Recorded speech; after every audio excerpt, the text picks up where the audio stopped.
Hello guys!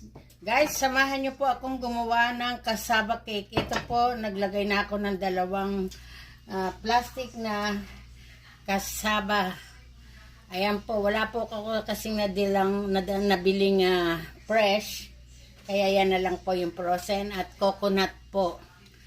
Ayan guys, paghahalo-haluin natin. Simpleng coconut lang po, ay cassava ang gagawin natin.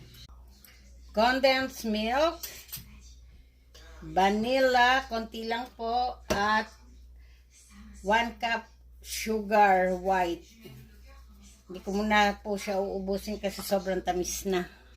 Ayan na guys, hinalo-halo ko na lahat siya. Ilalagay ko na po sa oven ng 45 minutes. Guys, eto na ang aking cassava. Luto na po siya.